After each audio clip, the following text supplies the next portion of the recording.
السلام عليكم ورحمة الله وبركاته. الحمد لله والصلاة والسلام على رسول الله نبينا محمد وعلى آله وأصحابه ومن والاه أما بعد. فأعوذ بالله من الشيطان الرجيم. بسم الله الرحمن الرحيم. كل نفس ذائقة الموت وإنما توفون أجوركم يوم القيامة فمن زحزح عن النار وأدخل الجنة فقد فاز وما الحياة الدنيا إلا متاع الغرور. কেমন আছেন আমার প্রাণপ্রিয় ভাই ও বোনেরা? দেশে বিদেশে অবস্থানরত যারা আজকে আমার এই কথাগুলি শুনছেন, আমি দোয়া করি আল্লাহ রাব্বুল আলামিন সবাইকে যেন ক্ষমা করেন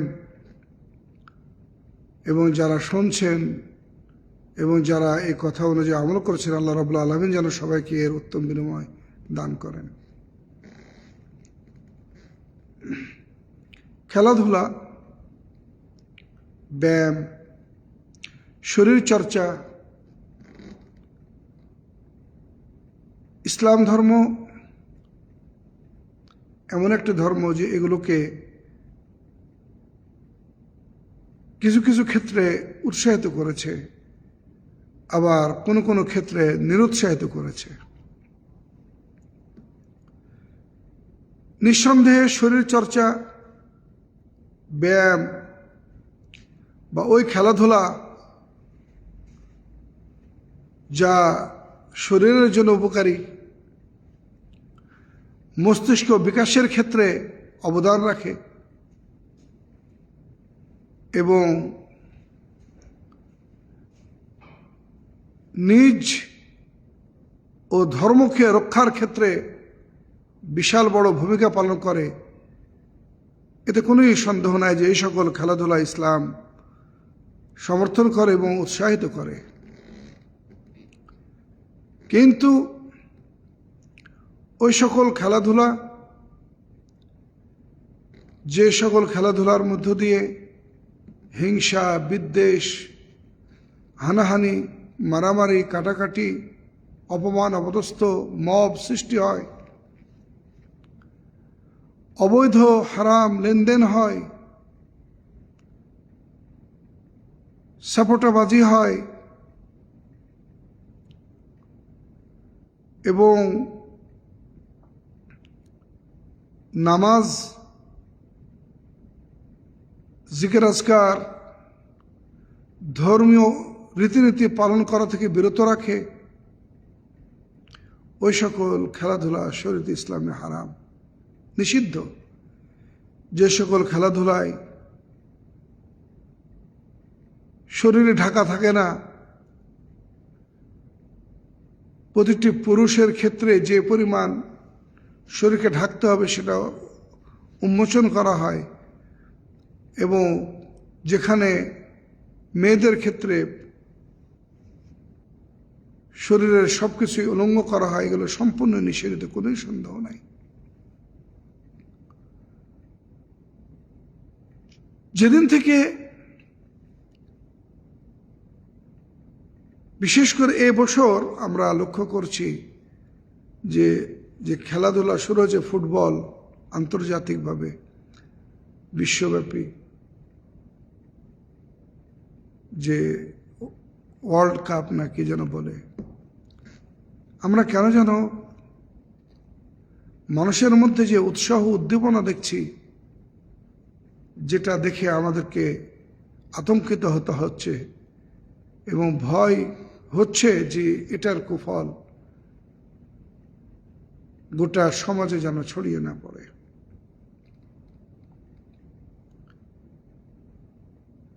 কারণ একজন মুসলমানের দায়িত্ব, কর্তব্য হলো সে 5 ওয়াক্ত সালাত আদায় করবে, রমজান মাসে রোজা রাখবে, সামর্থ্য থাকলে হজ করবে, নিসাব পূর্ণ হলে যাকাত দিবে,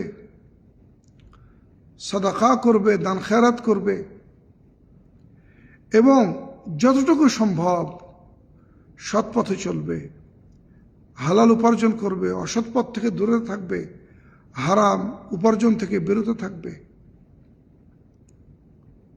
কারণ একজন মুসলমান মনে করে তার প্রতিটি সম্পদের হিসাব আল্লাহ রাব্বুল আলামিনকে দিতে হবে।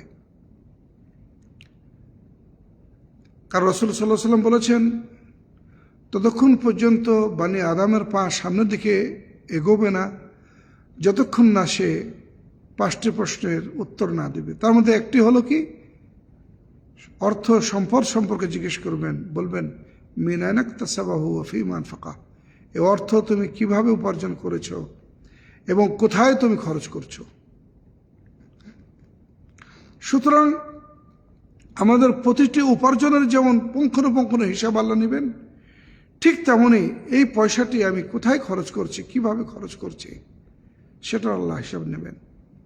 আফসোস,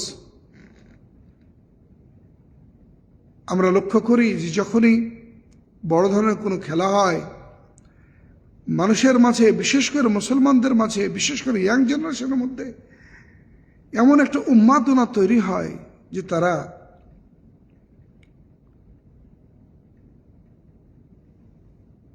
কেউ সম্পদ, নিজের অর্জিত সম্পদ বিক্রি করে, বাবার সম্পদ বিক্রি করে, বিশাল বড় বড় পতাকা তৈরি করে এবং বাড়ির ছাদে, রাস্তাঘাটে, ব্রিজে তারা টাঙ্গাচ্ছে। এবং তারা ন্যূনতম তাদের মধ্যে এটা আসছে না, এই যে পয়সা আমি এর পিছনে খরচ করলাম, এর দ্বারা আমার লাভটা কোথায়। প্রত্যেকটা মানুষকে ভাবতে হবে যে আমি যা কিছু করব সেখানে আমার 2টা লাভ থাকতে হবে। প্রথমে থাকতে হবে যে পরকালের লাভ, আখিরাতের লাভ, দিনের লাভটা কি। এই পয়সা যেটা আমি খরচ করছি বা যে কাজটা আমি করছি, এর মাধ্যমে আমি আল্লাহ রাব্বুল আলামিনের নৈকট্য অর্জন করতে পারবো কিনা, বা দিনের কতটুকু লাভ হবে, বা আমি যদি এখন মারা যাই তাহলে আমার কবরে আমি কতটুকু লাভবান হব এবং এর বিনিময়ে আমি জান্নাত পাবো কিনা। এরপরে তাকে চিন্তা করতে হবে যে এর মাধ্যমে আমার দুনিয়াবি কি লাভ আছে। আমি যে 5 টাকা খরচ করব, খরচ করলে এর বিনিময়ে যদি আমার দুনিয়াবি রিটার্ন না আসে তাহলে এটা আমার জন্য ক্ষতি। কারণ এই অর্থের উপরে আমার বউ, বাচ্চা, ছেলে, মেয়ে, আমার আত্মীয় স্বজন সবারই কি রয়েছে, অধিকার রয়েছে এবং হক রয়েছে। আর এই সম্পদ আল্লাহ প্রদত্ত একটা আমানত।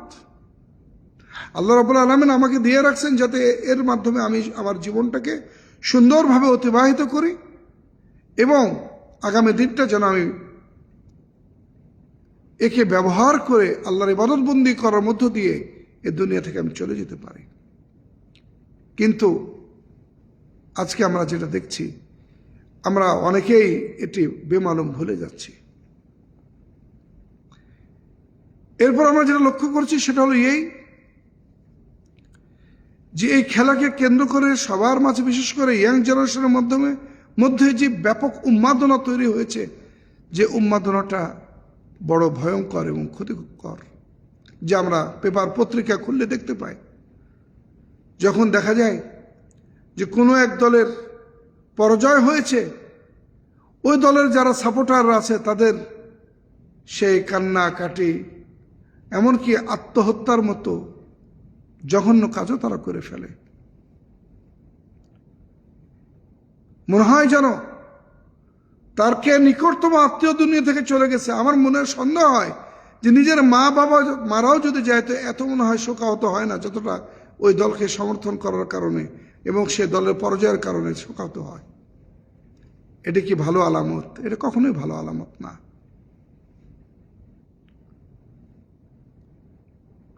অথচ এতে আমাদের কোনো লাভ নাই। যারা খেলছে, যারা খেলার আয়োজন করেছে তারাই লাভবান। দিন শেষে বিলিয়ন বিলিয়ন ডলার তারা ইনকাম করবে, খেলোয়াড়রা পাবে, আয়োজকরা পাবে, ওই দেশ পাবে, ইত্যাদি ইত্যাদি। মাঝখান থেকে আমাদের পকেটটা খালি হবে, আমাদের পকেট থেকে পয়সাটা যাবে।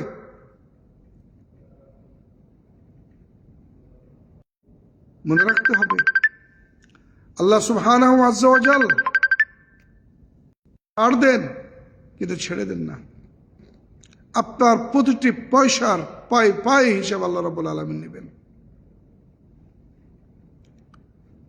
যখন পেপার পত্রিকায় দেখি, খবরে দেখি, ফেসবুকে দেখি, বিভিন্ন মাধ্যমে দেখি, খেলাকে কেন্দ্র করে এক ভাই তারা অপর ভাইকে হত্যা করে, নিজের ভাইকে খেলাকে কেন্দ্র করে হত্যা করছে, স্বামী তার স্ত্রীকে তালাক দিচ্ছে, ছোট ছোট বাচ্চারা পর্যন্ত এত উন্মাদ হচ্ছে যে একজন আরেকজন সাপোর্টারকে তারা অপমান, অপদস্থ, লাঞ্ছিত, হত্যা করতে দ্বিধাবোধ করছে না।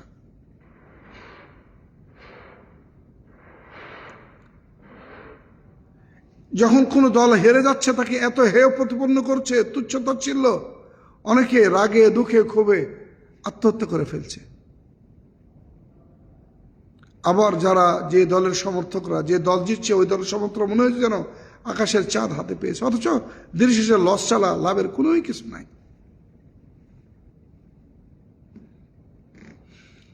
আমরা যখন আমাদের মুসলিম যুবকদেরকে, ভাইদেরকে বলি যে আসুন আমরা নামাজে যাই, আসুন আমরা একটু কোরআন শিখি, হাদিস শিখি, আসুন আমরা ভালো ভালো কিছু কথা শুনি, শিখি, তখন অনেকেই বলে যে হুজুর এই তো রাত 9টার পরে তো ঘুমিয়ে পড়ি। আফসোস, অথচ এই জনগণই পরবর্তীতে দেখা যায় যে তারা রাত জেগে তারা খেলা দেখছে।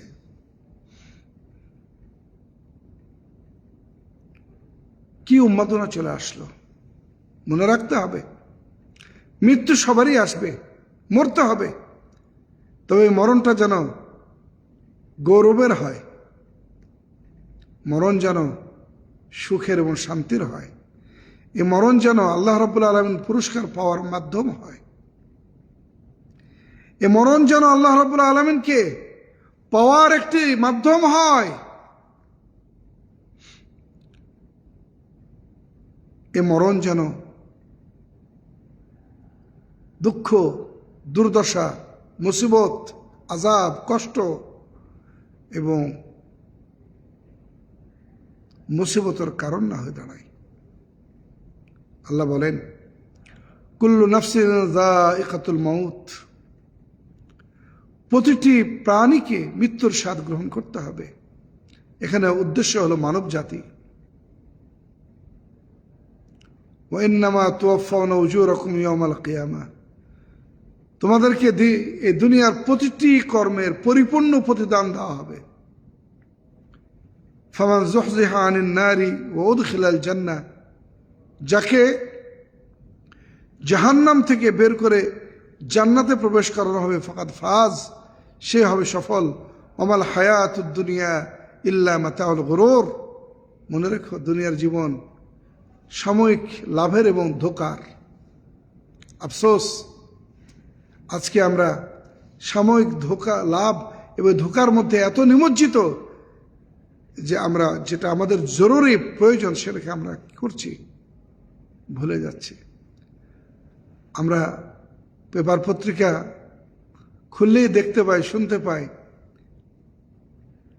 একজন বলতেছে যে আমি 7 কিলোমিটার পতাকা বানাইছি, আর একজন বলছে আমি আমার মার্কেটকে পতাকা দিয়ে সাজিয়ে দিয়েছি, যদি আমার দল পাস করে বা খেলায় যদি জিতে তাহলে আমি গরু তিনটা গরু জবাই করে।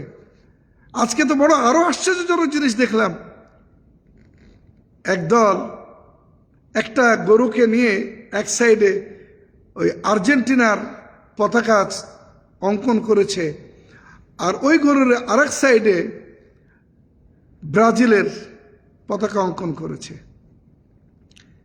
আমাদের আবেগ এবং আমাদের উন্মাদনা কোন পর্যায়ে পৌঁছলে আমরা এই কাজটা করতে পারি। কয়েকদিন আগে দেখলাম ছোট ছোট বাচ্চা কিছু পোশাক পরেছে নির্দিষ্ট একটা দলের পতাকার, আর তার সাথে ছিল আরেকটা কুত্তা, তার গলায় জামা একটা পরা আছে সেটা আরেক দলের জার্সি। নাউজুবিল্লাহ মিন যালিক। ছোট্ট শিশু, কি বল, হাঁটি হাঁটি পাপা, আমাদের সেন্স কোথায় যে দাঁড়িয়েছে, আমাদের অধপতনটা কোথায় যে দাঁড়িয়েছে।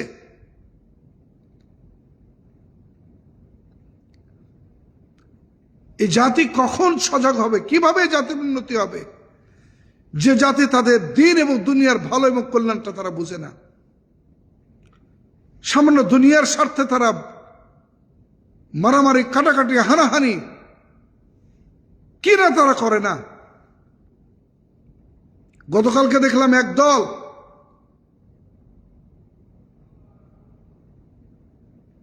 বিশাল সেই আপনার স্ট্যাম্প লাঠি যেগুলো, ওগুলো পতাকা, সেখানে একটা খুব সুন্দর এখন একটা রেওয়াজ চালু হয়েছে, বাস উপরে একটা পতাকা লাগাই দিলেই হয়েছে। একদল আরেক দলকে আক্রমণ করার জন্য, একদল আরেক দলকে প্রতিহত করার জন্য, একদল আরেক দলের ব্যবসা বাণিজ্য প্রতিষ্ঠান দখল করার জন্য কি উন্মাদনা শুরু হয়েছে। নাউজুবিল্লাহ মিন যালিক। এই জাতি কবে জাগবে? আফসোস, আমাদের দেশের কিছু রুগ্ন, বিকারগ্রস্ত, কি বলবো এদেরকে, রাজনীতিবিদ বলবো নাকি অজ্ঞ মূর্খ বলবো, যাদের উস্কানিতে ইন্ধনে এই সকল কাজগুলি হচ্ছে। এদেরকে আল্লাহর ভয় নাই? এরা কি মারা যাবে না? কি জবাব দিবে আল্লাহ রাব্বুল আলামিনের দরবারে? আল্লাহ রাসূল কুল্লুকুম রাঈন ওয়া কুল্লুকুম মাসউলুন আন রাঈয়াতিহি। প্রত্যেকটা দায়িত্বশীলকে তার দায়িত্ব সম্পর্কে কিয়ামতের দিন জিজ্ঞেস করা হবে এবং জবাব দিতে হবে আল্লাহর কাছে। আজকে আমরা আমাদের পতন নিজেরাই টেনে নিয়ে আসছি। মানুষের বদদোয়া সবচেয়ে বড় মারাত্মক। মাজলুমের দোয়া সরাসরি আল্লাহর দরবারে কবুল হয়। আমরা আজকে সেগুলো ভুলে গেছি। আমরা জুলুম করতে, অন্যায় করতে ন্যূনতম আমরা চিন্তা করি না। দুনিয়া বিস্বার্থ, অনেকে দুনিয়া পায়ও না। আজীব এক ধরনের মানুষের মধ্যে একটা সেন্টিমেন্ট তৈরি হয়েছে, দুনিয়ার স্বার্থ রক্ষা কর, দুনিয়াকে পাওয়ার জন্য জীবন পর্যন্ত দিয়ে দিচ্ছে, অথচ কোনো প্রয়োজনই নেই। একজন মানুষ কতটুকু খেতে পারে, কতটুকু পড়তে পারে, কতটুকু তার লাগে, আর দিন শেষে তো ওই 3.5 হাত 5 হাত কাপড় নিয়ে তো আপনাকে কবরে যেতে হবে। ওই ওই খাট, যে খাটটা আপনার নিজেরও না, ওই মসজিদের, সে খাটের আপনাকে শোয়ে আপনার গন্তব্যে নিয়ে যাওয়া হবে। মাটির বিছানায় আপনাকে শোয়ানো হবে, আপনার সে মখমল কম্বল, সে অট্টালিকার কিছুই থাকবে না সেখানে। আরে যাদের জন্য মারামারি, গন্ডগোল, হানাহানি করছেন, যাদের কথায় উঠছেন আর বসছেন, লাসছেন, তারা আপনার পাশে থাকবে না কখনোই, না কবরে না কিয়ামতের দিন। সবাই পালিয়ে যাবে। আল্লাহ রাব্বুল আলামিন বলেন, ইয়াউমা ইয়াফিরুল মারউ মিন আখিহি ওয়া উম্মিহি ওয়া আবিহি ওয়া সাহিবাতিহি ওয়া বানিহি। সব পালাবে সেদিন, কেউ থাকবে না। একজন মুত্তাকি দিনদার বন্ধু ছাড়া কেউ আপনার পাশে থাকবে না। সবাই ইয়া নাফসি করবে।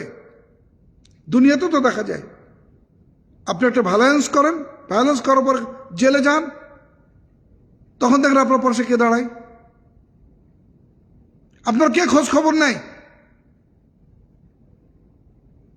অথচ আমাদের আফসোস, দুঃখ যে আমরা এই দুনিয়াটাকে এত বেশি প্রাধান্য দিচ্ছি যে আমরা আখিরাতকে আমরা ভুলে গেছি। অথচ আল্লাহ বলছেন, ওয়ালাল আখিরাতু খায়রু ওয়া আবকা, পরকাল হচ্ছে চিরস্থায়ী এবং উত্তম জায়গা। আল্লাহ রাসূল বারবার বলছেন, আকসিরু যিকরা হাজিমিল লাজ্জাত, ওই জিনিসটাকে বেশি বেশি স্মরণ করো, যা কি করে তোমার দুনিয়ার সুখ শান্তিকে মুহূর্তের মধ্যে কেটে টুকরা টুকরা করে দেবে। তাই আসুন আমরা আল্লাহকে ভয় করি, যা আমাদের দিন এবং দুনিয়ার জন্য কল্যাণময়, উপকারী। আল্লাহ রাব্বুল আলামিন যেন আমাদেরকে সেখানেই ইনভেস্ট করার তৌফিক দান করেন, সেখানে আমাদের কিছু পাঠানোর ব্যবস্থা আল্লাহ যেন আমাদেরকে তৌফিক দান করেন। যা আপনার দিন এবং দুনিয়ার জন্য অপরিহার্য। আপনি যদি দিনের পথে চলেন, নিঃসন্দেহে দুনিয়া আপনার পিছনে পিছনে আসবে, দিনও পাবেন দুনিয়া পাবেন। আর আপনি যদি দুনিয়ার পিছনে চলেন, তাহলে আপনি দুনিয়াও পাবেন না, দিনও পাবেন না। দিন শেষে খালি হাত নিয়ে চলে যেতে হবে। আর যদিও কিছু নেকি করে যান, কিয়ামতের দিন ওই মানুষের হক নষ্ট করার কারণে সেগুলোও আল্লাহ আপনার কাছ থেকে নিয়ে নিবে। যাদের হক নষ্ট করেছে তাদেরকে দিয়ে দিবে, আর না থাকলে তাদের পাপের বোঝা আপনার মাথার উপরে চাপিয়ে দিবেন আল্লাহ রাব্বুল আলামিন। তাই আসুন আমরা যেন সঠিক বুঝটা বুঝতে পারি, সে তৌফিক আল্লাহ আমাদেরকে দান করেন। আর যারা আমরা এখনো গড্ডালিকা প্রবাহে গা ভাসিয়ে দিয়ে উম্মাদের মতো আমরা জীবনযাপন করছি, এগুলোর থেকে আমরা যেন বেরিয়ে আসতে পারি। আল্লাহ আমাদের সে তৌফিক দান করেন। আল্লাহ আমাদের সবাইকে সুবুদ্ধি দান করেন, সুস্থ জ্ঞানের অধিকারী করেন। আল্লাহ রাব্বুল আলামিন যেন আমাদের সবাইকে তার নিয়ামতে ধন্য করেন, আমাদের গুনাহগুলিকে মাফ করেন, এবং কবর এবং পরকালে আমাদেরকে সুখ এবং শান্তি দান করেন, এবং দুনিয়ার সমস্ত বিপদ আপদ থেকে রক্ষা করে দুনিয়ার জীবনটা যেন আল্লাহ আমাদের জন্য সুখময় করেন। এ প্রত্যাশা ব্যক্ত করে আজকের আলোচনা এখানে শেষ করলাম। ওমা আলাইনা ইল্লাল বালাগ ওয়া আখির দাওয়ানা আলহামদুলিল্লাহি রাব্বিল আলামিন ওয়া সাল্লাল্লাহু তাআলা আলা মুহাম্মদ ওয়া আলা আলিহি ওয়া সাহবিহি ওয়া সাল্লাম। আসসালামু আলাইকুম ওয়া রাহমাতুল্লাহি ওয়া বারাকাতুহু।